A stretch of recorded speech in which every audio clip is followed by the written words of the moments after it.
And right now we are joined by none other than Lehi Dominguez, who's going to be our main event in just a couple of weeks. Yeah. Lehi, we are so excited to have you on the show. It's been a while since we've seen you in the cage. We miss you. How have you been doing? Yeah. Been good, man. Yeah, it's been a long time just focusing on my career. I'm in the military, so that's always a priority, focusing on family, things like that. So, but no, I'm excited to get back in it. We have definitely missed you in there, but first of all, thank you for your service, and we hope your family's Yeah. doing well. On top of that, we kind of talked right before we started this up, and you said that you were just exhausted, that you've just been getting ready and stuff like that. What is your typical day to day like with this camp going on? This camp's been it's been different. So because I'm full-time military, normally a camp when I'm in fight camp, we'll get like 1 or 2 sessions a day, just depending on the workday. And so the last 6 years, I've been a recruiter, and that consumes your entire day, right? So if you get in, sometimes if you get in one just solid training session, you're good, right? This camp, I'm now an instructor for it's called Basic Leader Course for the Army. So we get 3 weeks on cycle, and then we have 2 weeks off. So I'm on my first week off, and so this is actually the first time in my career that I've been able to train full time like a actual full time athlete. So wake up, get my cardio in, um, you know, get my rest. I'm eating properly, and then I'm right back in the gym with team in the evening. That's incredible. So where are you primarily training? I know you're at a GEMA sometimes. I know you're also at the Yeah. pit. What's your primary gym right now? So primary right now has been a GEMA. I was living in Provo for a long time. Now I live in Santa Quinn, which is an hour away from the pit. So it's a lot harder to get up there. So normally I'll try to get up there for sparring if I can. But because the game was so close, it's that's my primary gym right now. That's where I've been training. Yeah, I've got to ask you. I mean, I've spent a lot of time in that room as well, to be completely Yeah, candid. And there's so many great people there. Who have been some of your main yeah. training partners, sparring partners, and things like that? Who's been helping you get ready specifically? So mainly I've actually been training a lot with Julian. I was helping him for his fight. So before the before it fell through the first time, I was with him like every Thursday sparring. Uh, then down at Agema, it's all the up and comers. You know, you got Andrew Mickelson, Tyler Call, you got Alden, Marco's there, Court's there. So it's a lot of Siler's there. So it's just a lot of different looks. Um, but I get different looks from both camps. But primarily at the pit, like my favorite guy is Julian. We beat the hell out of each other. What was it like watching Julian just a couple of weeks ago absolutely light up that high school at Clearfield High School? Dude, I was so happy for him. Like for me, there's no like we all train super hard. When he gets in the zone, that guy's just like there's no rest. And so just I mean, being a fighter, having your teammates, going through the grind with them, seeing them succeed, it's just like one of the best feelings, right? It's like a coach. You're so happy to see your teammates win. And like, dude, he put on a phenomenal performance. I was telling you, I lost my voice because I was just going crazy. It was unbelievable. And I do want to talk a little bit more about you and your career. I mean, this year is going to mark Yeah. 11 years since you've started fighting MMA. And so I just kind of want to ask you about that journey. What has it been like, and where have you seen MMA grow over the last 11 years? Mm, Because I mean, back in 2012, the sport was a lot different than it is now. It's a lot more mainstream now than it ever yeah, was 10, 11 years ago. yeah. So I'll give you a little correction. I actually started in 2010. Oh, I So it's apologize. no, you're good. You're good. But no, it's been 13 years. When I started, I mean, you when I started, the biggest show that you wanted to fight on was Showdown. Like, because I started at the pit down in Orem. So like my dream was just fight for Showdown, fight for Showdown. Like that was the dream. I didn't care about anything else. But obviously, they had so many talented fighters back then. I mean, that was whenever you had almost everybody in the UFC. We had Brock Jardine. I mean, Jason South was in a big promotion. You had Berkman, Court, Seiler, Ramsey, just pretty much like every single guy on the fight team was in the UFC or some big promotion. Uh, but no, it's and then Steel Fist came through, and mad love to Steel Fist. They're the ones that gave me my first shot, and so but yeah, seeing back then, seeing like all the talented fighters that we had whenever I was coming up through the ranks, and then now it's just these guys, man. There's no more easy fights.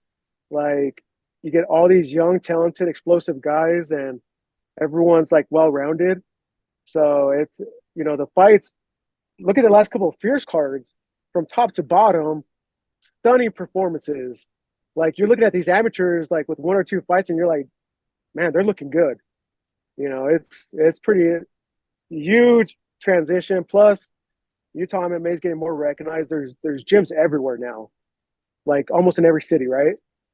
So it's definitely blown up since I started.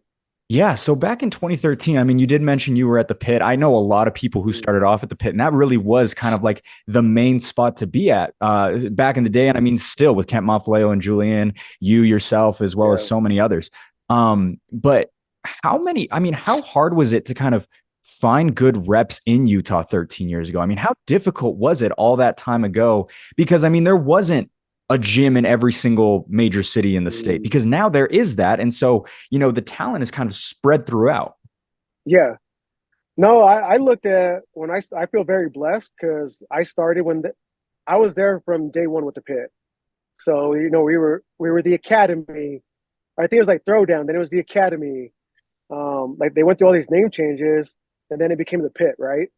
And I saw the pit as like the mecca for Utah fighters. So you're getting guys back in the day. You had like Lucas Montoya, all these guys that would just come down to Orem just to train at our gym. So we never hurt for training partners. Like any single day, you're in a lion's pen. Like I mean, Rad Martinez was fighting back then. Uh, just so many great fighters. But anyways, back then it was just that's how I felt. I felt like every single sparring, I was being thrown to the lions, and I'm like completely green. I don't think I had my first fight till 2011 because they made me wait a year. But it was just like after every single, I mean, practice, I'm just going home with bruises, black eyes. So by the time you get to the fight, it was like you're ready because you just trained with nonstop killers, right? What kept you going when there were those tough practices and things like that? I mean, obviously, you have to have some sort of a love and a passion for it. And I Yeah. mean, to still be doing it at such a high level, obviously, you've been around for quite some time. What kind of kept you going during those hard rounds, those hard practices, those Yeah. long injuries, things like that? I dreamed of being a boxer growing up. So I'm Hispanic, first generation, Mexican American. And so we grew up watching boxing. Oscar de la Hoya, that was my guy. And so, growing up, it was just always a dream to be a boxer. But then, I joined the military at 18. That took over. But when I found MMA in 2010, I had just come back from. I was supposed to get sent to Iraq for the fourth time, and that's whenever I found the pit. And my very first class was jujitsu, and I just found love. Like it was just like love at first sight. Like I just wanted to go back the next day over and over again. And my main thing keeping me going though was at first it was like a bucket list just to have a fight, right? Just to say, oh, I'm an MMA fighter. I was green. I didn't know anything. But after that first fight, after that first win, it wasn't enough. I was like, okay, was that a fluke? You know, like what was it? But there was always something in me that kept me pushing forward. I call it my spiritual journey. So from just being a bucket list, having a fight, I wanted to prove myself, and I wanted to continue to prove myself over and over and over again. And once I felt I had nothing to prove, then I just fell into that love of the martial arts journey, right? I didn't want to be known as a fighter anymore. So no matter how bad the practices were, I mean, Ramsey Nijum, that's our coach at the pit now. I love him. That dude used to whoop my ass. Like he used to beat my ass at practice. But I just I see MMA like life. The more that you go through that adversity, you grow, right? and I've never been the person to stay stagnant in life. I'm constantly evolving. I always say like I always want to become the best version of myself. And MMA, like that's what it became. It became a complete evolution to where, I'm just seeing myself grow. I'm seeing myself do these things that I never knew how to do before, but it was because I had to go through the grind at the beginning. Now, I just made a post about it. I was like, I feel like this is the number one healthiest thing that you could do as an adult, you know, that's video game related because, like Adesanya, he always talks about it. Like you feel like you're in the Matrix, doing all these crazy things. And that's what I feel like. I feel like I'm in a video game where I'm just doing these crazy combos, shooting, and I'm like, how did I do that? So, And you're completely out of body. Can you remember a specific moment in a fight where you maybe felt like you were having kind of like that Adesanya moment, that video game moment? uh, I don't know. Like every fight's been so different for me. Um, I would probably say this last one was like that because I was wanting to strike, and all of a sudden he's trying to take me down, and then my body's just like shoot, boom, and then we're wrestling, and then there was one part where he had me in a deep rear naked choke, like it was deep, and same thing. It was just like I didn't think about it. I didn't even panic. It was just like whoop, whoop, and then I just turned in. So just things like that you just do. You're not thinking about it. Your body's just like, all right, let's go. Time to move. What came first? Was it the MMA career or was it the boxing career? MMA came first. I started MMA in 2010 at the pit. After my first fight in 2011, I met my boxing coach, Shane Stoneman, and he was straight boxing. So, my first year, I was learning, your basic striking, jujitsu. So I was mainly jujitsu Muay Thai when I started. Like I was a jujitsu Muay Thai guy. I met Shane, and he's the one that really started helping me, develop my striking. But it was with a boxing mindset, right? Or it was a boxing background.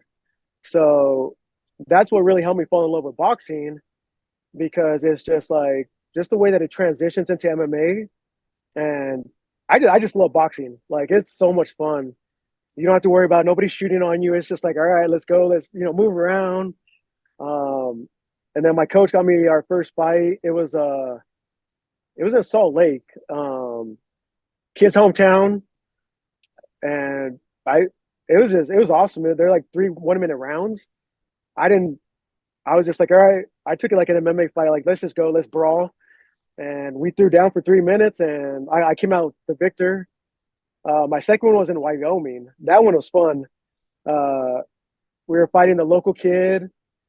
Judges screwed me over. It is what it is. But they put me in the main event, and they were like building it up. They're like, "Oh, there's this UFC guy. He's the main event. He's fighting this guy." I was like, "Dude, it's not UFC. It's MMA." But that was a fun one too. I definitely want to do more boxing matches, but um, I love both. What is it like headed into another main event, you know, with a kind of a step up in competition, a tough bout upcoming, but on top of that, it's also just a really, really awesome opportunity to be able to headline for a fear show. Uh, for me, it's a culmination of 13 years of just dedication. For me, I'm big on respect. And I think like that's all I've ever wanted in the MMA community is just to have that love, have that respect, be recognized as one of the OGs that's been here doing this for, I mean, 13 years. And so, Fear is giving me this opportunity. I just saw it as pure love that, they recognize what I've done for the sport. They recognize, what I've done for Utah MMA. And just the fact that people are still tuning in to watch me fight, it's special, especially at this, I would say late in my career. But at this point in my career, to have another main event opportunity, it's amazing. Like nothing but respect to my opponent, but for me, like I've taken training from here to up there. Like it's just that mindset is sharp. It's sharper than it's ever been, and just knowing that I have another main event opportunity is like I'm ready to go right now. You mentioned kind of, you said later in your career. I'm Yeah. curious, how much longer do you think you want to do this, Lehi?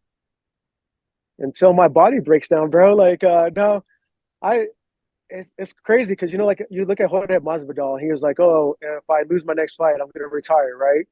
And I've had those moments. Like, I had that moment in my last fight. I've had it even early, as an amateur, where I was like, do I want to keep doing this? Constantly thinking about retiring. And I don't know, like there's just something in me that just never, like, it's never going to quit. So the way that I look at it, as long as I can breathe, as long as I can train, as long as I can keep up with these younger guys, like I'll keep going till the wheels fall off. You talk about, being relatively relentless. I mean, it seems like Uh, you have this passion and this desire to continue to compete, which is very admirable. And it seems like you are even improving on top of what you have. That being said, where do you think that comes from? Where do you think that constant desire comes from? so I'm glad you brought this up, Blake. For me, my entire life has been trauma. As a young kid, I didn't really have a good relationship with my father. Uh, there was a lot of childhood issues there. I grew up being bullied by my brother, by people at school, and so I went through a horrible divorce. 19 years in the military. Just there's so many layers of trauma that I've had in my life, and there's been suicidal thoughts. There's been alcohol issues, all the things that most people would take their life or just give up. And so last year, before my last fight, my best friend passed away to cancer, and then my grandma passed away to cancer a couple months later. And that happened after I had another issue with depression earlier in the year, in February, same year of my fight. So for me, this relentless attitude, it just comes from a pure happiness of being alive, because there's no reason I should be here. I've been overseas 3 times, twice to Iraq. Just all the things that I faced in my life, and all the mental issues, different things like that. There's no reason I should be here. But for me, MMA has saved my life. Like, it's given me purpose, it's given me growth, it's given me a solid foundation. It's just pure love when I do it, because when I'm training physically, mentally, spiritually, emotionally, I'm dialed in. I'm the best version of Lehi Dominguez that there is. And when I'm in training, I'm doing better everywhere in life, as a father, as a husband, as a soldier. And so for me, just knowing that I can make a difference for the future generations, like letting them know, look at me, someone that I could have given up a million times, but I kept fighting. And through the depression, the anxiety, through divorce, just everything that you can imagine that could break somebody down, I'm still standing. And when I get my hand raised, when I'm being successful in life, it's just showing anybody that don't give up, please. Like, you can do anything you put your life, you can do anything in life that you put your mind to. You can overcome everything that's come before you. Me and my father have the best relationship now. Love him to death. Shout out dad. Shout out dad. Um, and life is good. I got remarried. I've never been happier in my marriage. My wife Leslie, shout out baby. My daughter Tatiana. Like, I just feel extremely blessed and grateful to be alive.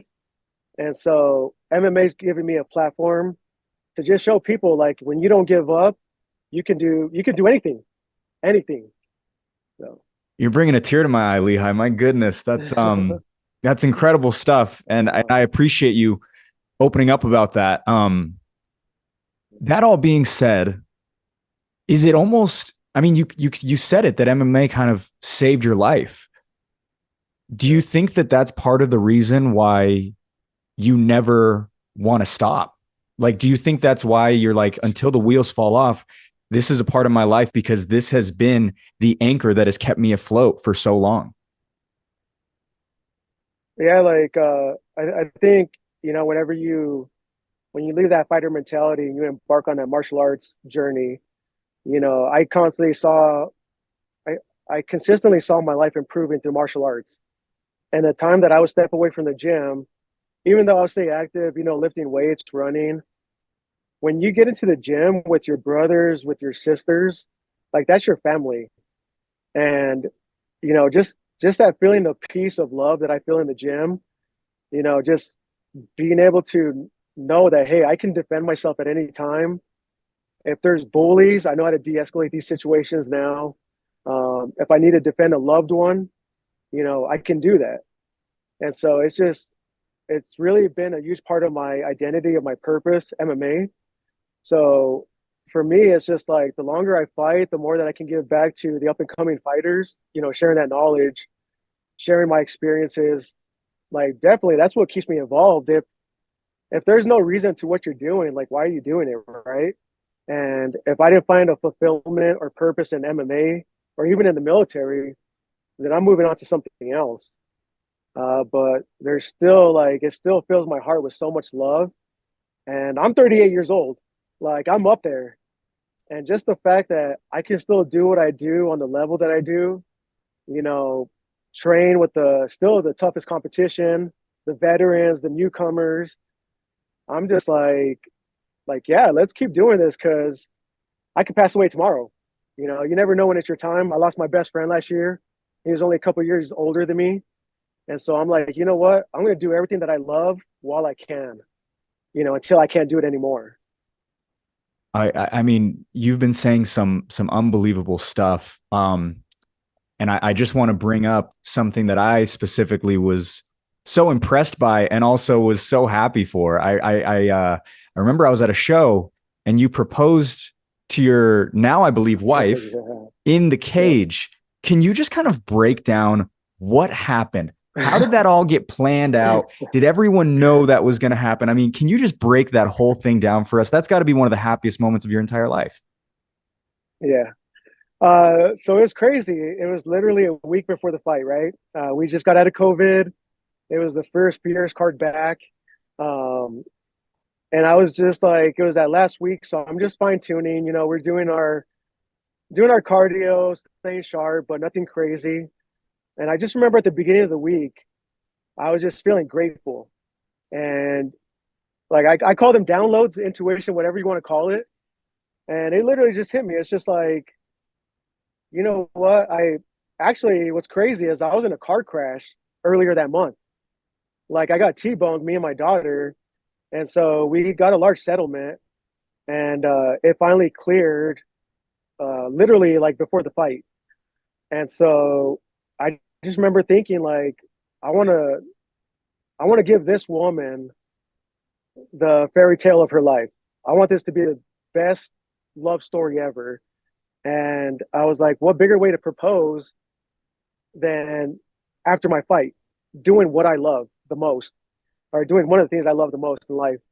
And so I texted her mom, I called her dad, asked permission. They said yes, it was all good. I didn't tell nobody. I didn't tell my coaches. It was just like, I told the guys at Fierce, I think it was Jason, Zach, and I was just like, hey, can I propose after the fight? Cody Bunderson. And they're like, yeah, it's all good. And so literally like everything, when they say the universe conspires to make you happy, I'm living proof because it went from an idea. I had the money. I went to Sierra West. They had the perfect ring, perfect size, perfect deal. I'm like, okay, I got the ring. Made it to the fight. And I mean, it wasn't the result I wanted, but taking nothing away from Julius. Really great fighter. But, it's like whenever he had the heel hook, I was just kind of like, you know what? I really don't care. I'm about to propose to the woman of my dreams. And so I was just like, I think you guys saw a picture and I was smiling. And I was just like, all right, cool. You got me, bro. You're the first person to ever give me a solid submission or whatever. Uh, but I didn't care. It was just like there was no nerves because I was so calm about it. It was special. She didn't see it coming. Um, and just having everyone there just being shocked. It was just like I loved it. It was the perfect proposal. Like I don't think I've seen other fighters try to do it, but I feel like I did it the best. Where was the ring? I just got, I mean, where was it? That was at the Maverick Center. Was it in someone's pocket? Like who handed it off to you once? I mean, Oh, oh no, no. I what did I do? I think I had that Rockwell button-up T-shirt, so that's actually why I wore the button-up T-shirt because I think I put it in there or oh, I gave it to okay. my coach. One of the two. I can't remember, I but can't remember either. I uh, apologize. yeah, that was a while. But yeah, literally afterwards, my coaches were like, "I didn't even know you were gonna do that." I was like, "I know, I didn't tell nobody." Lehi, really quick, I just wanted to ask you a little bit about any sponsors that you have to shout out, give a big thanks to. I know there's a lot that back you up and help you to be the fighter that you are in that cage. Yeah. So we got, of course, Water and Wellness. Hopefully that comes in. I've known them for years. Walter Hogan, that's my brother. He was at my wedding. He was in my line. My brand new one, Drink Elevate. These guys are amazing. Hydrogen Water, U.S. Cryotherapy, um, Bucked Up. They've been huge. Like they've been helping me out since my last fight. So Ryan Gardner, Jeff Gardner, you guys, thank you. Uh, Relentless MMA. Let's see who else is there. Oh, Rockwell watches, baby. So Rich Egan, Johnny Rockwell. There's a couple that help me out behind the scenes. So, but those are my main ones. So love those guys. Well, Lehi, last question from me. I just wanted to ask Yeah. you all these years, all these matchups, a main event coming up. What has been the highlight of your MMA career so far? Oh man, my last fight. Definitely my last fight. I had, like I said, it was a severe depression. I was down. Like it was I I was spiraling hard. I thank God, I went to this resilience training, saved my life to help me like, deal with my thought process, different things like that, help me deal with everything that I was going through. So literally while I was on the, mends of this depression, I'm training. Like training was the only thing that kept me sane. And then March of last year, like I said, my best friend, my brother passed away. And there was something mentally that just switched where I was just like, you know what? I'm doing this for my brother. I'm doing this for me. I'm doing this for everybody that's ever been kicked down and you know wasn't helped back up. And so having that dominant performance like I did, uh, Parrington, he was tough. He was tough. Um, but to break him like I did, and then afterwards, to be able to have that moment to where I could kneel, point to my brother and tell him thank you. That means more than any of the belts. That means more than any of the title shots, main events. Like for me, I could have retired then and been happy. Uh, so that was definitely that was the diamond of my career. For me, this main event, any fight after this, that's just a cherry on top. Like I've had a very rewarding journey.